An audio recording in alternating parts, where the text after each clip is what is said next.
वृंदावन, उसमें एक पंक्ति गाते हैं, जुगल किशोर को लाड लो। उसमें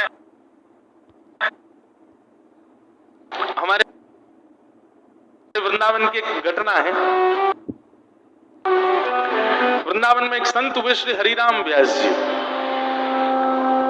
बहुत वृंदावन यश को उन्होंने खूब गाया। जो हम लोग वृंदावन पद गाते हैं ना, वृंदावन प्यारो वृंदावन, उसमें एक पंक्ति गाते हैं, जुगल किशोर को लाड लड़ायो नवल कुंज ही माय, कुंज निकुंज नीरज धारे व्यास युगल यश गाय। ये वही है हरिराम व्यास जी, इनके ठाकुर जी जुगल किशोर जी। हरिराम व्यास जी का एक नियम था, सुबह उठते स्नान ध्यान करके अपने ठाकुर जी की सेवा करते, और सेवा करने के बाद बालकों से कहते भोग लगाना आदि आदि सब करना। खुद क्या करते, वृंदावन में घूमते और बस ये ढूंढते कि कोई वृंदावन से जा तो नहीं रहा है। क्यों? जैसे ही उनको कोई दिख जाता कि वृंदावन से जा रहा है तो उनकी बस यही योजना रहती, इसको कैसे भी रोको, चाहे एक रात रोको लेकिन इसको रोको। वृंदावन से किसी को जाने नहीं देते थे, यही उनका नियम था।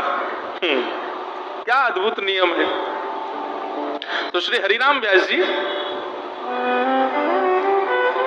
आप सबको आवाज आ रही है ना मेरी? ठीक से आ रही है, गूंज तो नहीं रही है? ये मैं संकेत दे रहा हूं इनको कि मुझे नहीं आ रही है, ऐसे ही समझ जाओ। तो मैं क्या बता रहा, हाँ, हरिराम व्यास जी, उनका एक ही नियम था, वो ढूंढ ढूंढ के बस यही ढूंढते थे, सबसे कोई मिल जाए आगे उससे पूछते, अच्छा ये कहां से आए? अयोध्या से आए हैं। बोले अच्छा, कब तक हो वृंदावन में? बोले 3 दिन है। कब जाने का विचार है? सोमवार को जाएंगे। तो लिख लेते थे सोमवार को फलाना व्यक्ति जाएगा। कहाँ रह रहे हो? बोले वहां रह रहे हैं। तो सोमवार को पहुंच ही जाते वहां पे, और कुछ ना कुछ ऐसा करते, चाहे झूठ बोल करके रोकना पड़े उसको रोकते, ये जाए ना। और 1 दिन 2 दिन 4 दिन जितना उसको रोक सकते थे। आदमी जब पूर्ण तरह ऐसा हो जाता था कि बस अब प्राण ही निकल जाएंगे, तो उससे यही कहते थे, बोले इससे बढ़िया क्या होगा, वृंदावन में ही प्राण त्याग दे। कहां जाएगा बाहर, यहीं रह जा वृंदावन में।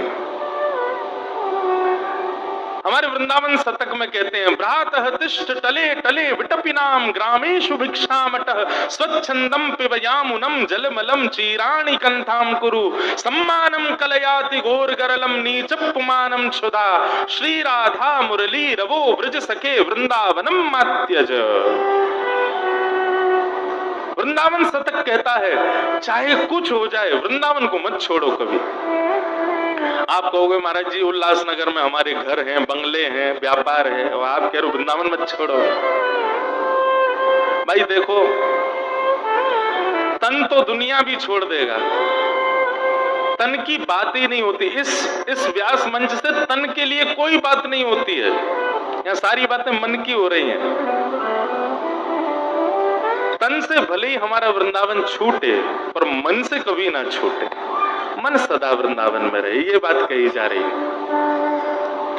आप सदा उल्लासनगर में रहो, बंबई में रहो, कहीं रहो, पर मन में एक नहीं, पूरा स्थान वृंदावन को दो, और जो थोड़ी बहुत जगह बची हो वहां पे उल्लासनगर, बंबई आदि वो सब चीजों को बैठाओ। ज्यादा स्पेस वृंदावन को देके रखा करो मन में।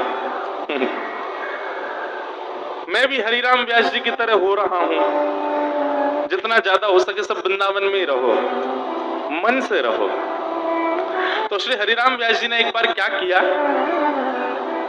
एक महात्मा आए कहीं से वृंदावन, और हरिराम व्यास जी की कुटिया में आ गए।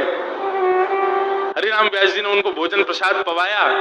महाराज जी ने अपने ठाकुर जी शालिग्राम जी दिए, बोले बाबा हमारे ठाकुर जी इनको धल लो।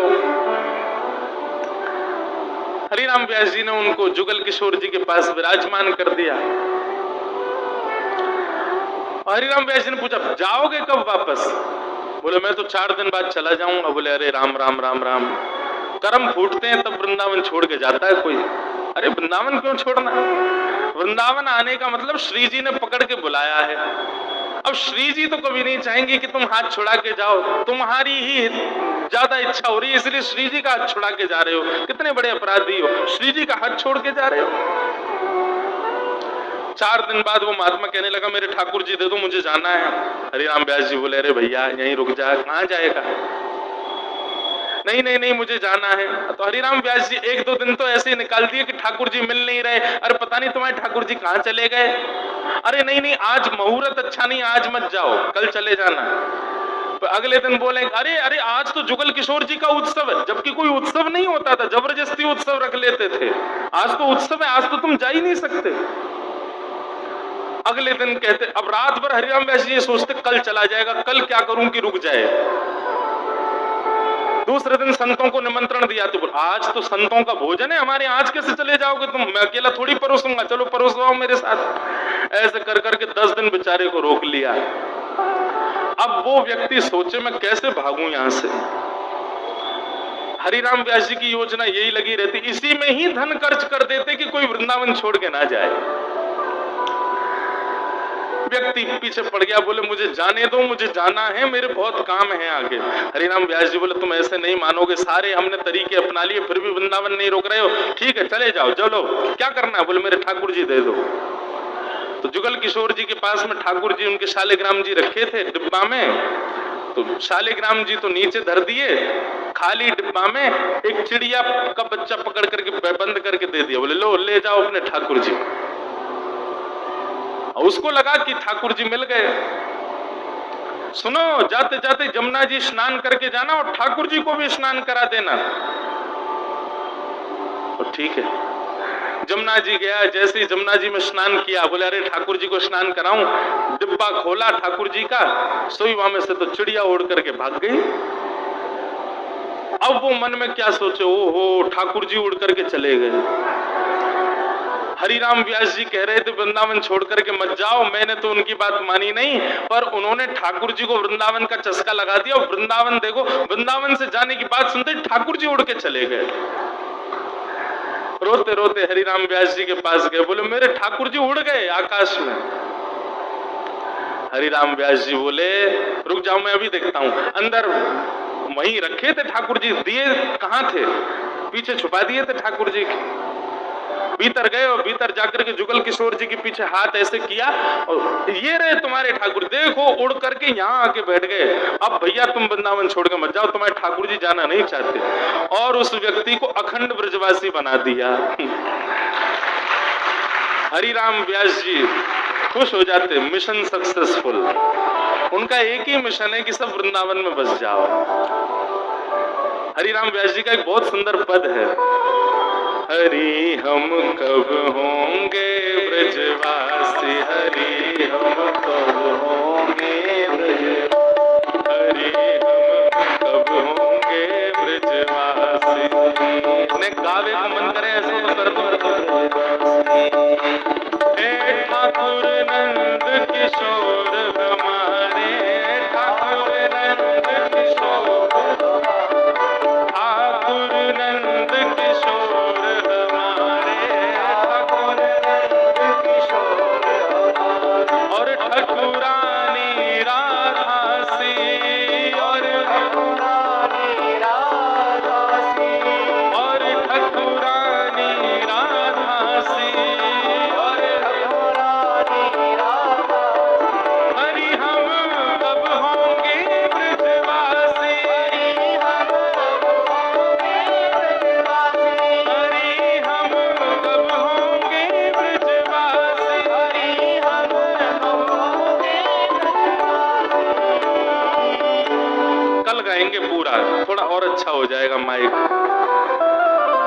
ठाकुर नंद किशोर हमारे, ठकुरानी राधासी, अरे हम कब होंगे ब्रजवासी। तो भैया वृंदावन हर वर्ष आ रहा है आपके उल्लासनगर में, आप भी वृंदावन हर वर्ष जाओ, लेकिन वृंदावन की एक रीति निभाओ। तन से वापस आ जाओ पर मन से कभी मत आओ। मन से नित्य वृंदावन को याद करो, नित्य वृंदावन का स्मरण करो, नित्य वृंदावन को अपने चित्त में विराजमान रखो। अभी मेरी भोपाल में कथा पूरी हुई परसों, तो वहां एक माता जी ने मुझको निमंत्रण दिया, बोले महाराज जी मेरे घर आओ। मैंने कहा मैया मैं अब कहीं नहीं जाता, किसी के घर नहीं जा पाता। व्यस्त इतनी पूरे दिन व्यस्तता हो जाती, लोग बाग वहीं इतने आ जाते जहां रुकते, कहां जाएं। तो उन्होंने मुझको एक बात कही, वो मुझे बड़ी भाई। बोले आप मेरे घर आओगे ना तो आपको ऐसा लगेगा आप वृंदावन आ गए हो। मैंने कहा अच्छा। बोले हाँ, मैं चैलेंज दे के बोल रही हूं, यदि आपको नहीं लगे ऐसा कि आप वृंदावन आए हो तो मुझसे कहना। अब कितनी देखो, भक्ति में भी थोड़ी बहुत चतुराई होनी चाहिए, थोड़ी बहुत चतुरता होनी। अब वो मैया कह रही है एक बार आके देखो तो सही आपको, अगर आप नहीं भूल जाओ कि आप वृंदावन में हो तो कहना। मैंने कहा मैया तुम्हारी चतुराई कितनी बढ़िया है, तुम इसी रूप में ही मुझको घर बुला रही हो कि घर आके देख तो जाओ कि वृंदावन जैसा है कि नहीं, वृंदावन जैसा अनुभव हो रहा है कि नहीं। जा तो नहीं पाया मैया के यहाँ, लेकिन वचन दे के आया अगली बार आऊंगा तो जाऊंगा। और वो बार बार यही कहती नहीं, वृंदावन जैसा लगेगा, ऐसा लगेगा वृंदावन आ गए हो, ऐसा लगेगा। मैंने ऐसा, इसका मतलब क्या है, वृंदावन बंधु अचल स्थान नहीं है। वृंदावन सब जगह भ्रमण करता रहता है। बस कुछ कुछ स्थानों की आवश्यकता है, कुछ भावों की आवश्यकता है, वो भाव प्रकट कर दो, वृंदावन अपने आप आपके पास आ जाएगा। सबसे पहला वृंदावन के लिए चाहिए प्रेम प्रकट करो चित्त में। आप अपने चित्त में प्रेम की नदी बहाने लग जाओ, वृंदावन अपने आप खिंचेगा। प्रेम। दूसरी बात, वृंदावन यदि आप चाहते हैं कि आपके चित्त में आवे तो वृंदावन को अपने चित्त में बुलाने के लिए वैष्णव सेवा प्रारंभ कर दो। ठाकुर जी की सेवा इतनी बड़ी नहीं है, ठाकुर जी की सेवा इतनी बड़ी बात भी नहीं है। बड़ी बात है किसी वैष्णव की सेवा, बड़ी बात है किसी संत की सेवा, बड़ी बात है किसी भक्त की सेवा, बड़ी बात है गुरु सेवा। ठाकुर जी को तो कैसी भी रोटी खवा दो, कैसे वो चावल खवाए दो, कैसे वो सब्जी खवाए दो, बच्चा चुपचाप खा लेंगे। संत के सामने तो संत तो बोल देगा, टोक देगा आपको, ये उचित नहीं बना है, ये ठीक नहीं बना है, ये ऐसे नहीं बनाना है, ये ऐसे नहीं करना है। उसकी सेवा कठिन होती है। तो वृंदावन चित्त में आए उसके लिए सबसे पहले प्रेम चित्त में प्रकट करो। वृंदावन चित्त में आए उसके लिए दूसरा भाव वैष्णव सेवा प्रारंभ करो। वृंदावन चित्त में आए उसके लिए तीसरा भाव श्री किशोरी जी का स्मरण प्रारंभ करो, लाडली जी का स्मरण करो, हमारी श्री राधा रानी का स्मरण करो।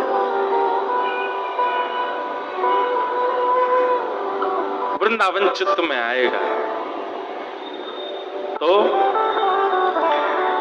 वृंदावन से कथा का प्रारंभ हो रहा है, इसका मतलब अब 7 दिन तक वृंदावन चढ़ा ही रहेगा, वृंदावन की कोई ना कोई भाव आते रहेंगे। तो अब की बार वृंदावन जाओ, तन से आ जाना, पर मन को वृंदावन बना करके आना, मन में सदा वृंदावन रहे।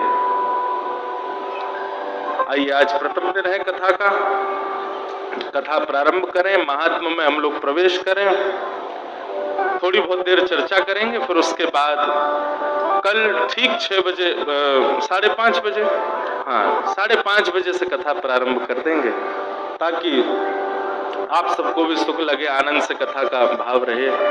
पर 5:30 बजे मैंने क्यों बोल दिया, मैं तो 5 बजे ही बोलूं, नहीं तो आप आओगे 6 बजे, आप तो 5 बजे ही आना, मैं आऊंगा 5:30 बजे। तो आप सब लोग आके विराजमान होना, विश्राम